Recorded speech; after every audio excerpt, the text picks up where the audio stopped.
Hi, this is JJ at CCBC. In this video, we'll look at how to work with sound inside of Flash. Major topics we'll cover are importing, starting, stopping, and looping sounds. The software I'm using for this video is Adobe Flash Creative Suite version 6 on a Mac. So let's take a look at this. Here I have a couple Flash files I'm going to use to demonstrate how to use sound in Flash. So the first thing I need to do is import sound into Flash. You'll notice here in my library I have two assets that I'm using, a red square and a white circle, but I have no sound assets here. So I need to import my sound assets. So I'll say File, Import, and I'll import to library. You can import things directly to the stage. I recommend you import to the library and control how you use things by hand rather than just importing directly to the stage, but that's up to you. So I'll import to library. Here I'll search my computer for what I want. I've already downloaded some looping music and put it on my desktop. So I'm going to click Open, and you'll notice it imports the sound directly into my library. This is an MP3 file, and it just keeps the same name as the file name, so it's easy to identify. And up here you can see a sample sound wave, and you can even hear it play. So I'm going to play it through Flash real quick. Just remember I'm recording my computer audio through external speakers, whereas my voice is through a microphone. So it's not going to sound as good as my voice, but you'll get the idea. So let's listen to our sound file.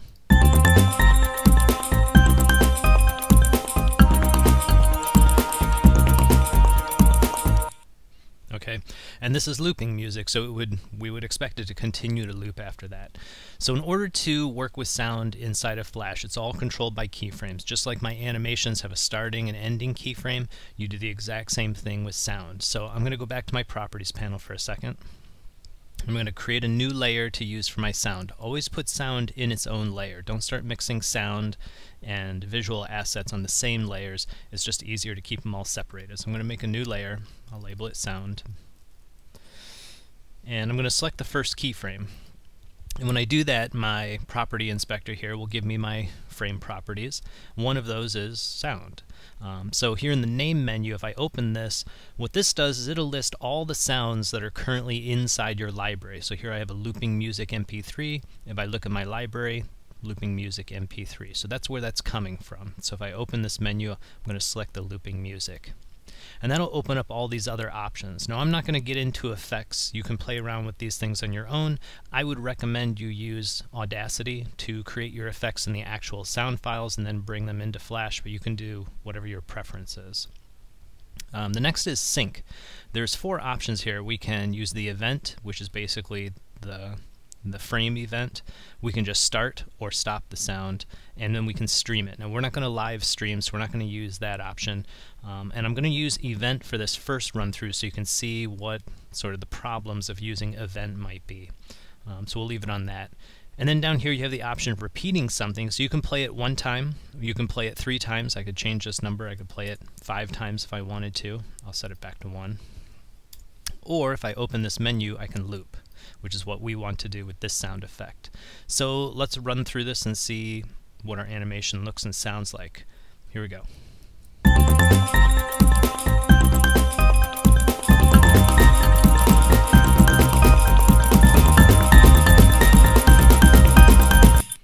Okay, so what you probably didn't realize was happening was the animation would play through all the way to the end and the sound would play, and then it would repeat back to the first frame.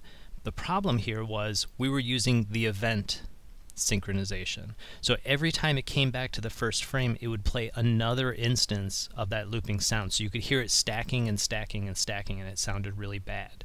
So what we want to do is change from event to just start.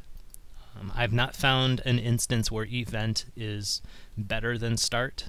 I'll be honest, I only use start, stop, and that's pretty much it. So now that I've switched to start, when it loops back to the beginning, we won't get a second and a third instance of the sound playing over top of one another. It should only start the sound once, and if the sound's already playing, it won't start it again. So let's test it one last time.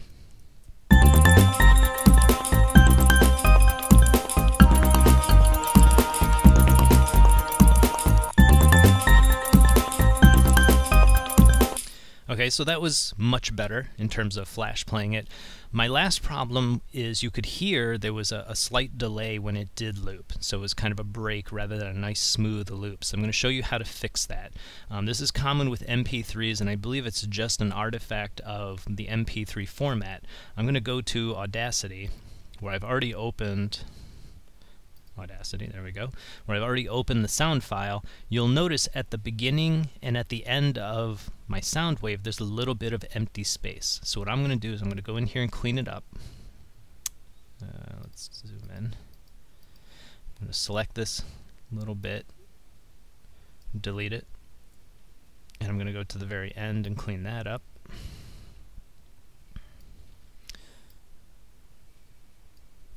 Delete. There we go. Now I'm going to export this. Notice there's no space at the beginning or end, so it should be nice and smooth. So I'm going to export this, File Export. This time I'm going to export it as a waveform rather than an MP3. So there's my MP3 on the desktop. Be the same name, but I'm going to use the wave format. I'll hit Save. This really doesn't matter. I'll hit OK.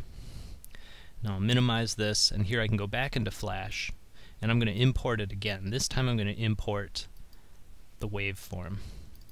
There we go.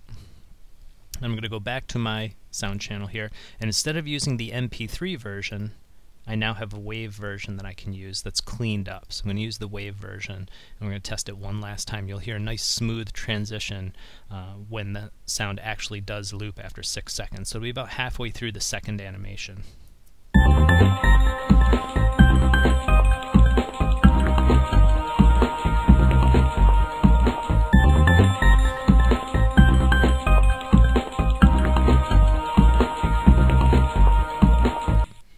So that's a much smoother looping sound, and that's really the only way to get around it in terms of using MP3 versus WAV files inside of Flash.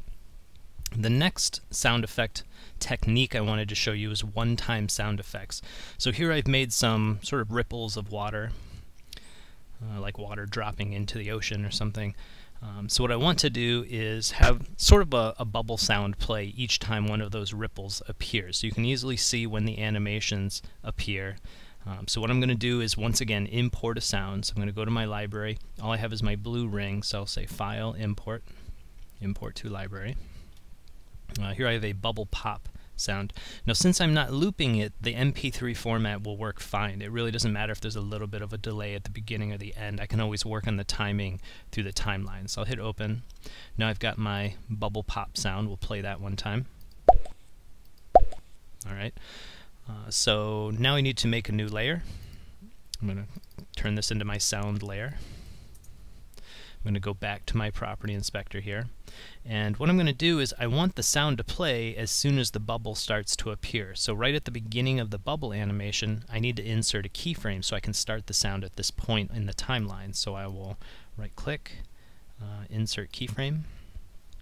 I'll select that keyframe, and now I have my sound options, so I can say bubble pop, start, and I only want it to play one time. Repeat is kind of misleading. You might think it plays once and then repeats once. That's not what it does. It's just going to play one time, and you'll notice it actually shows me the waveform right here, so I can see how long it will play.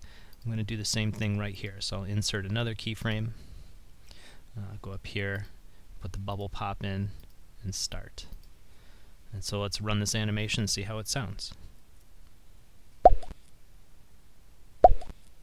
Now I may want to go into the actual timeline and change the timing of my keyframes if I want that bubble pop to match up with the animation a little bit better, so I might move this over one frame, get a little better timing, and try that out. That's pretty good. So that's how you work with sound inside of Flash. Hope you learned something. I'll see you in the next video.